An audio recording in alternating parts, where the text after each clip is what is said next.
Hi friends, இன்னைக்கு நம்ம கிச்சன்ல ரொம்ப டேஸ்டியா ஹெல்தியா மசாலா சப்பாத்தி நம்ம எப்படி செய்யறதுன்னு பார்க்க போறோம். இந்த மசாலா சப்பாத்திக்கு நம்ம சைடு டிஷ் எதுவுமே செய்ய தேவையில்லை. டொமேட்டோ கெட்சப் வச்சு சாப்பிட்டீங்கனாலே ரொம்ப சூப்பரா இருக்கும். இதுவரைக்கும் தமிழ் ஃபன் சேனலை சப்ஸ்கிரைப் பண்ணாத நண்பர்கள் சப்ஸ்கிரைப் பண்ணிக்கோங்க. அப்படியே பக்கத்துல இருக்க பெல் ஐகானை கிளிக் பண்ணிருங்க. பவுல் எடுத்துக்கோங்க. அதில் 200 கிராம் அளவுக்கு கோதுமை மாவு சேர்த்துக்கோங்க.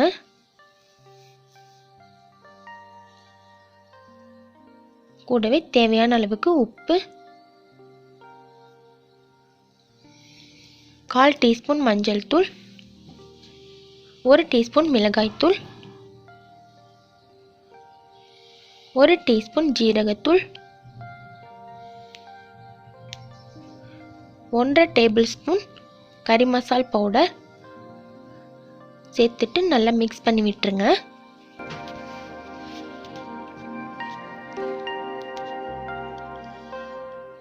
இப்போ இது கூட 1/4 கப் அளவுக்கு பொடியாக கட் பண்ண கேப்சிகம் சேர்த்துக்கிறேங்க. 3/4 கப் துருவின கேரட் சேர்த்துக்கோங்க. உங்களுக்கு கேப்சிகமோட ஃப்ளேவர் பிடிக்காது அப்படின்னா நீங்கள் கொஞ்சமாக புதினா இலைகள் கூட சேர்த்துக்கோங்க, நல்லாயிருக்கும். 2 டேபிள் ஸ்பூன் ஆயில் சேர்த்துக்கோங்க. சேர்த்துட்டு நல்லா மிக்ஸ் பண்ணி விட்டுருங்க.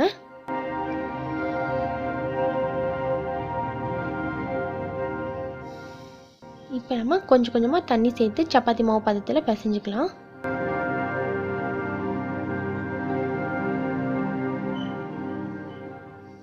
இந்த மசாலா சப்பாத்தி நம்மளுக்கு சாப்பிட்றதுக்கு ரொம்ப டேஸ்டியாக இருக்குங்க.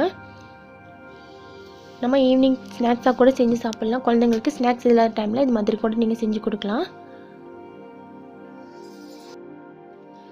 இந்த மாதிரி சப்பாத்தி மாவு பதத்தில் பிசைஞ்சு வச்சுக்கோங்க. மாவு வந்து ரொம்ப டைட்டாக இல்லாமல் சாஃப்டாக பிசைஞ்சுக்கோங்க. இப்போ இது மேலே 1 டீஸ்பூன் ஆயில் சேர்த்து நம்ம மூடி வச்சிடலாங்க. ஒரு 1/2 hour மட்டும் இருக்கட்டும். இப்போ 1/2 hourக்கு அப்புறம் நம்ம இதை சப்பாத்தி பண்ணிடலாம்.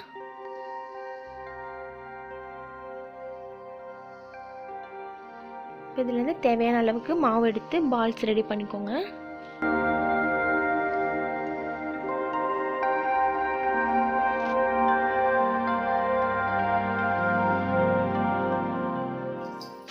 இப்போ நம்மளுக்கு பால்ஸ்லாம் ரெடியாக இருக்குங்க. நம்ம சப்பாத்தி பண்ணிக்கலாம்.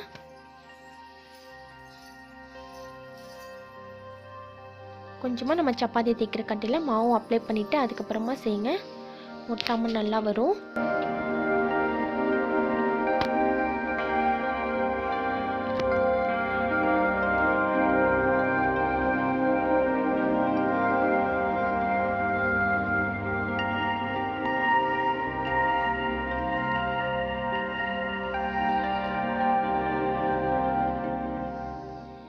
இப்போ இந்த மாதிரி ரவுண்டாக தேய்ச்சதுக்கப்புறமா 1 டீஸ்பூன் ஆயில் சேர்த்துக்கிட்டு எல்லா இடத்துலையும் ஈவனாக வர மாதிரி அப்ளை பண்ணிவிட்டு இந்த மாதிரி மடக்கி விட்டுருங்க.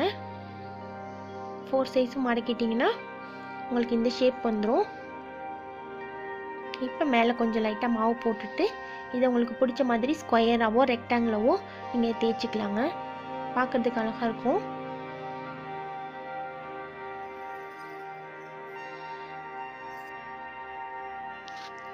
இப்போ ரெடியாக இருக்குது.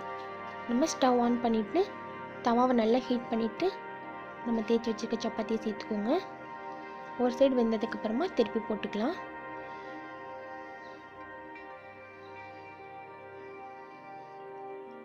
இப்போ நம்ம 1 டீஸ்பூன் அளவுக்கு ஆயில் சேர்த்துக்கலாம்.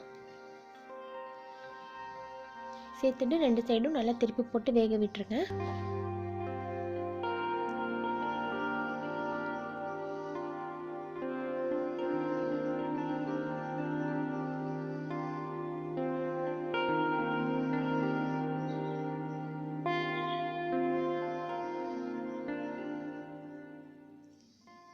சப்பாத்தி நல்லா வெந்து வந்திருக்குங்க. இப்போ நம்ம பிளேட்டுக்கு மாற்றிக்கலாம். இந்த புதுமையான ரொம்ப சுவையான மசாலா சப்பாத்தியை மறக்காமல் நீங்களும் வீட்டில் ட்ரை பண்ணி பாருங்கள். இந்த வீடியோ உங்களுக்கு பிடிச்சிருந்துச்சுன்னா மறக்காமல் லைக் பண்ணி உங்கள் ஃப்ரெண்ட்ஸுக்கும் ஷேர் பண்ணுங்கள். தேங்க்யூ.